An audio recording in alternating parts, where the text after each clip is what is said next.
ভারত সীমান্তে কিভাবে অত্যাধুনিক প্রযুক্তির মাধ্যমে কিভাবে নজরদারি বাড়াচ্ছে সেই চিত্র এবার দেখাবো। প্রথম যে ডিভাইসের কথা বলবো, প্রথম যে প্রযুক্তির কথা বলবো তা হলো পিটিজি ক্যামেরা বা প্যান টিল্ট জুম ক্যামেরা। সেই ক্যামেরায় কি কি ফিচার্স রয়েছে, অত্যাধুনিক প্রযুক্তি এবার দেখাই। বহুমুখী নজরদারিতে সক্ষম, একটা ক্যামেরা দিয়ে 360 ডিগ্রি চতুর্দিকে, ডান দিক থেকে বাদিক, ওপর থেকে নিচ, পুরো জায়গাটা নজরদারি করা সম্ভব। ভারতের হাতে রয়েছে, বাংলাদেশের কাছে নেই।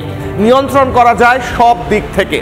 এতটাই ফ্লেক্সিবল এই ক্যামেরা, সীমান্তের বিভিন্ন জায়গায় ইনস্টল করা রয়েছে এই পিটিজি ক্যামেরা।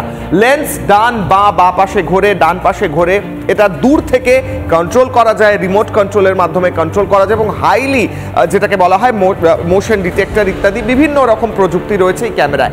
লেন্স উপর নিচেও ঘোরে। পরের স্লাইড। খুব কাছে ও দূর থেকে ছবি তোলা যায়, একদম কাছে কি রয়েছে এবং অনেক দূরে কি রয়েছে সেটাও দেখা যায় এই বিশেষ ক্যামেরার মাধ্যমে।